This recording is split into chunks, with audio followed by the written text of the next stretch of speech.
Thank you so much, sir, for your time. Really look forward to this podcast, and I'm sure the viewers also will get a lot of insights from you with this broadcast.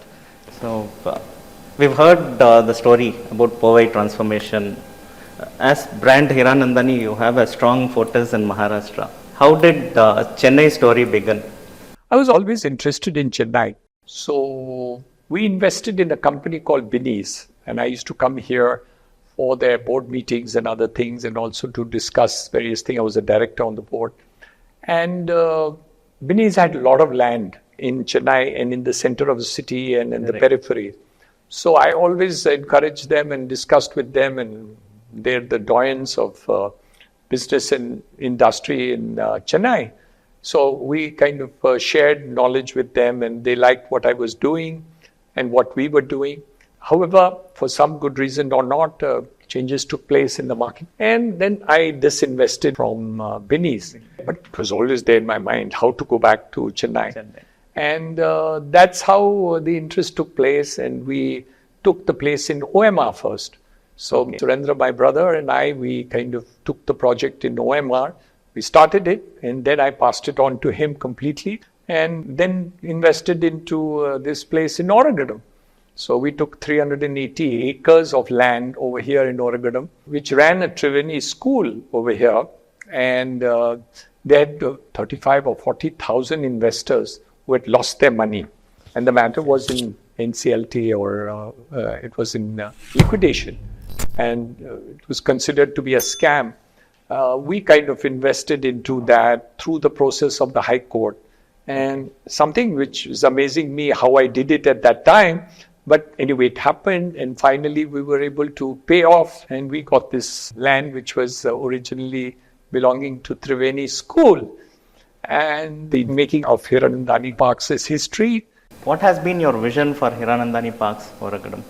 Every township that we do has an aspiration. Aspiration to excel, aspiration to create something which will be a memory in the present, but also for the future. An idea to be environmentally friendly and to create something which will keep people with the best quality of product that they can possibly get. Also the fact that we have created ideals of high-rise, as well as we have created in the adjoining part of it, industrial and warehousing. So all that is created fantastic. Second part of it was to create amenities which were extraordinary. One is the sports amenities. The second was the schools and the golf course, and the other part of it, but to create retail also. So all the people who live in the area, work in the area, or come in the area will get joy by just coming over here, or buying the place, or renting it, or staying here, or coming here to visit, coming here to play golf, coming here to sports. All that is really wonderful to see how all the aspirations of the people can be met, and each of one persons feel very good inside when you come here. So all that and more is extremely important. Yes, it's about the business. So a lot of people who invest money, you get the highest returns in terms of rental in Hiranandani Parks as compared to the whole city of Chennai. You get better returns. So if you buy a place and then you give it out on rent, you're getting the best return for your money. It's more than 6% on residential, which is unheard of, at least in the city, definitely. Or even in Chennai, I have not heard about 6% rental yield on a residential property. Yes, so you're getting that also. So all that, so while the business of business is good, while the investment opportunity is good and it is reasonable priced, still the quality of life and the contentment that a person gets by living here, enjoying life over here, is second to none. Wonderful, sir. You've always been an advocate of sustainable development. Do you think Hiranandani Parks, Oragadam is there? Of course it is. I mean, look at the plantation of trees, the gardens maintenance, the fountains, the green areas where the playing is there, where the children park is there, place for the elders are there to walk around and live and be of the quality of life. So yes, I think it's environmentally much more better than any other place in Chennai. Gone through some data which suggests that NRIs have started investing more into India after COVID. Is that true, and is it applicable for your projects also?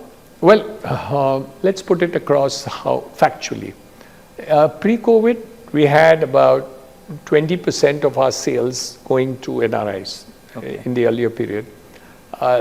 Now, in some of our projects, we have going up to 27% of our sales also take place in the NRI, but not in all the projects. Not in all. Not in all the projects. So this keeps on varying. But yes, in two of our projects, we see that the number of NRIs as compared to the total percentage of sales has moved up. There is no doubt about it. So whether it's going to be sustainable or not, I don't know. But as of today, interest in India is growing, GDP is growing. So I think all that is definitely looking much more attractive. So people are investing more into the Indian real estate market. So how about the senior living in Hiranandani Park, Oragadam, sir? Oh, we are planning to do that in Hiranandani Parks in Oragadam. 10 years ago, I was against it. The reason is we didn't have a hospital. We didn't have young children in the complex. Okay. And having an elders kind of get together living here without the facility of a hospital nearby, people who are elderly, who are grandparents' age, should be around with children, if not children, at least grandchildren type of age. And children playing in the gardens, they can walk around in this area and environment that is there. Maybe even go to the school and see the children there. Children can go and meet the parents. So now we are going to do the senior living project in Hiranandani Parks, and we hope that a lot of people who are interested to have their families who they cannot look after because they are abroad and their parents are here, I think it'd be a good facility that we want to create in addition to whatever else we are doing. Absolutely, sir. Chennai buyers are more bullish about investing in land and gold as an asset class. How has been response for your villa plots here in Hiranandani Parks? So we find a huge response as far as homes are concerned in apartments. But recently we find that the interest in plots and villas is really much higher. Okay. And we have a large number of them. So while we have 1,500 residents over here, the next round I think will be more about plots and villas which are going to take place. So yes, tremendous demand for that in the peripheral areas of Chennai. I think demand for land, as you said, it's something which is close to the heart of everyone, and the home is something which you can use and which will remain and you can hand over to the next generation. So people feel good that land, property, villas to the ground can be handed over to the next generation. So which project was the turning point for you where you got that confidence that yes, this is where I'm going to make it big? Well, let me tell you, we were building buildings in Lokhandwala complex. Okay. Where Mr. Lokhandwala was building 150 or 170 buildings. I had very little money, so I used to buy one plot instead of 150 and kind of sell it, start the development, get some money, then buy the next one and so on and so forth. And slowly but surely I bought 11 plots in that same complex. And we were 22 small developers while we had one Mr. Lokhandwala was doing 150 buildings. But as we developed that place, I realized one thing that I was really not happy. For those days, it was a nice building of the quality that I made. But obviously, comparison today, it was not so good. But when I completed the building, I was very unhappy because if I stood out and looked outside the building, the roads were bad, the stormwater drain was bad, street lights were not there. So I formed an association to get all the builders together and we developed the whole infra of that thing. That I think was a turning point in my mind, that I wanted to do something where I'd get a large layout, where I can create the infrastructure, can create the entire gamut. And that's where my feeling was that if you have a large layout, you can do everything. You can make gardens, you can make residential, but you could also do commercial, you can do retail, you can put up a school, you can put up entertainment and so on and so forth. And that's how I think the concept in my mind grew. Okay. And we acquired the place in Powai of Hiranandani Gardens. That's 35 years ago, so it's a long time. And again, we were able to fulfill our dreams in doing what we wanted to do, which is a holistic township, which was complete in every sense of the word. And I think that became a project which was turning point in the history of our company. And that's what has succeeded tremendously. Your project in Powai has transformed Powai itself and its skylines. Yes, I think it has made a visual impact too, besides being of the quality that we did. I think the visual image that we were able to create of what buildings should be, architecture should be, infrastructure should be, amenities should be, I think all that we were able to set in very early days standards. And the second thing we did was creating environmental care, which now is becoming mandated, but in those days it was not. So we built in Powai the largest sewage recycling plant in those days, 25, 30 years ago, of 4 billion liters per day. And we recycled water, which we still do till today. And we reuse this water for flushing, for gardens and other things, construction too. So all that and more, planted hundreds of thousands of trees, create lots of beautiful gardens. That's why Hiranandani Gardens. And that made a lot of difference in terms of the environment. So besides giving quality buildings, we also were able to create an environmental friendly township. And I think that's what the benchmark is, both in terms of quality as well as amenities and environmentally friendly situation. You have built an empire, you are a stalwart. So what is your advice to entrepreneurs about succession planning? Well, succession planning is extremely important because ultimately somebody has to take over. But today you have to understand there are several methodologies by which succession planning takes place. Earlier, it was only the owner. Now there are a large number of professionals. So if you look at Hiranandani Parks, you'll find that the professionals actually run the show. And it's not family members who actually do the execution of the projects. So while we do the conceptual, the planning and the overall umbrella of ideas and thoughts and vision and direction and construction detailing, the execution is fully professional. So that's a difference which has taken place in yesterday and today and going to take place tomorrow. Tomorrow you will also see a combination of ownership and management's separations which is taking place in lots of professional organizations that do happen. So as we grow bigger and bigger, you will find more to take place. Though succession planning becomes extremely important as to who are capable of taking over, and they are the right ones to take over. So we get a combination of interests. So for instance, my daughter does investments all over the world at this point of time, based in London. My son has put up data centers, which is a new line of business within the real estate field, but on construction and development of data centers. So while they will look after the real estate business and their interests are there also, the expansion into new businesses and ideas also continues to do, and very good professionals in all the businesses. So you suggest that professionals should run the business along with the family. That's the way forward? Well, if you want to grow, if you have to grow beyond a certain level of operation, professionals are extremely important to run the show, and you have to have good people in all the professional organization to do, not only in real estate, in every business. So you take any businesses that you want to do, whether it's of technology, whether it's in manufacturing, real estate, all lines in this thing, in the next decades, professionals will become equally important as the ownership of the thing. Do you have any advice for the startup entrepreneurs of Chennai? Because Chennai is a thriving land for startups and innovation. So, first of all, we have to understand that the world is changing rapidly. And the opportunities of growth in India is fantastic. 7% GDP growth is the fastest growth in the world.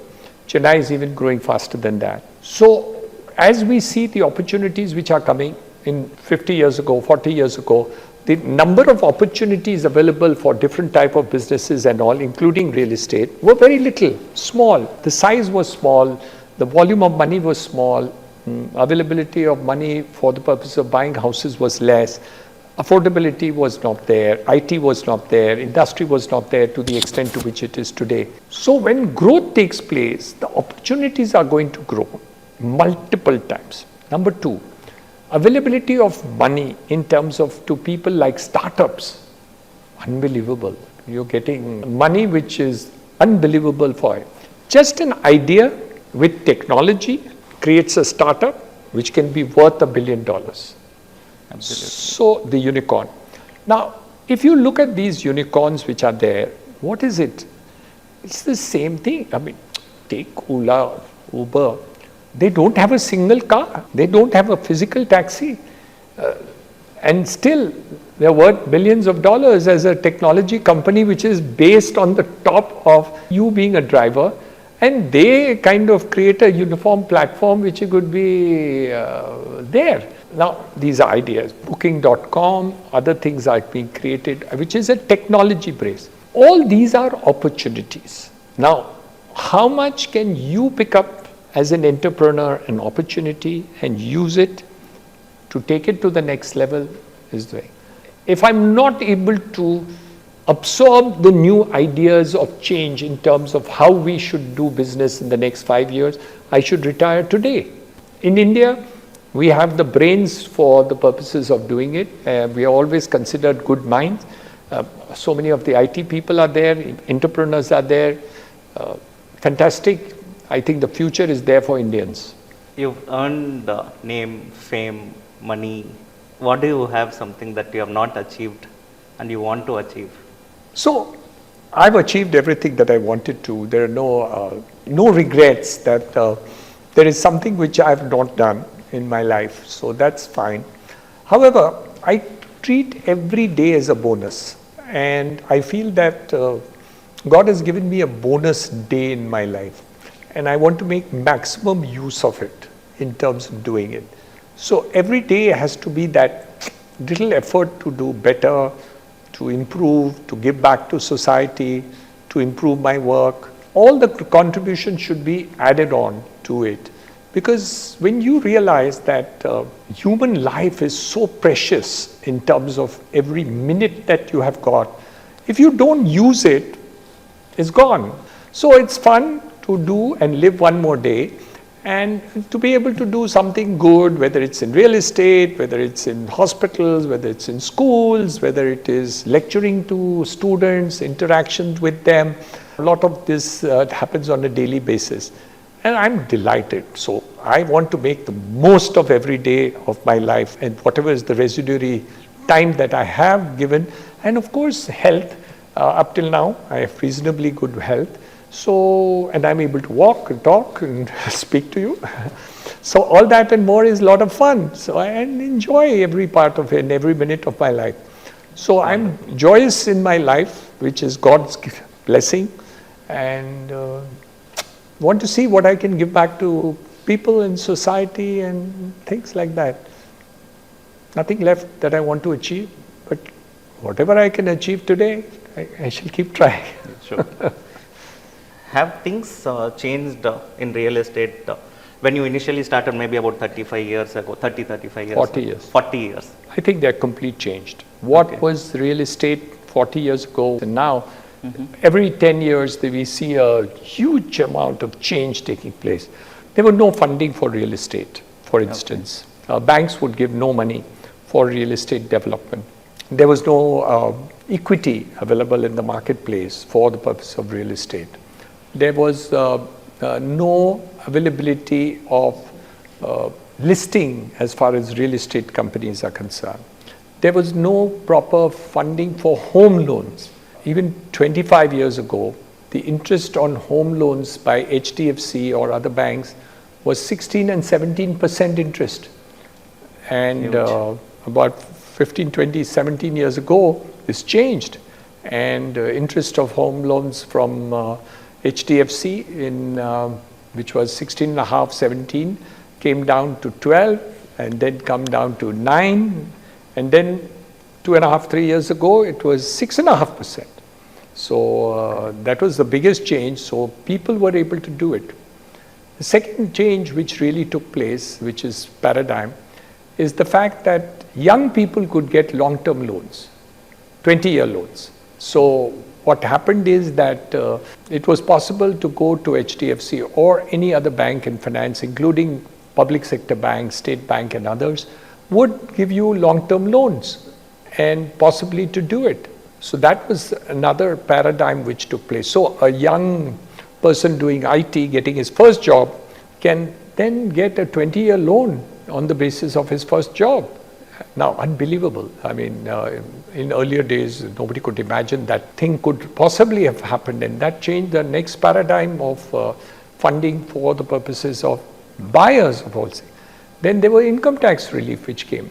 The interest on home loans came in, and it started with 50,000, 1 lakh, and it's now 2 lakhs. Interest reduction from home loans is capped at 2 lakhs in the last 10, 15 years. I'm hoping that it should have become 5 lakhs in the last budget, but hopefully in the next budget we are representing, and we should get it to 5 lakhs of rupees so that you are able to get the tax deduction, which is very useful to a home buyer. Very true. So I think the two things married together. One was the availability of finance, cleaning up the real estate as a business, and that brought about corporate entities to come into real estate. So that was a very big change. So today you would have DLF in Delhi, you would have Lodha in Mumbai, you would have Prestige in Bangalore, you would have Chennai, you have a corporate entity, I'm forgetting the name right now. And all these are IPO'd and getting public money and are able to come into the marketplace. So I think that's great. Also, the other change which took place was entities could do commercial buildings and give it out on rent to multinationals and corporates, where we got FDI funding. So FDI funding came in two ways. One was foreign direct investment in terms of townships. Then, of course, that the conditions were changed and more money came in later on. And then, of course, REITs, the real estate investment trusts, came in, wherein buildings which have been rented out or prospectively rented out for 10 to 15% of the area would be able to list themselves, and people would be able to invest 2 lakhs of rupees at a time and then do it in the real estate business. So I think all these paradigms have happened. What are the change? The last change has come in the budget, long-term capital gains tax benefit which has been given, where the tax on long-term capital gains tax, which was for 3 years lock-in, for getting long-term benefit is now reduced to 2 years, and the rate of tax has come down from 20% to 12.5%. So today, if you invest in shares, and of course that's for 1 year, you get long-term capital gains tax, you pay 12.5%, and if you invest in 2 years in real estate, you also get only 12.5%. So I think all this and more has changed over a period of years, so whatever it is.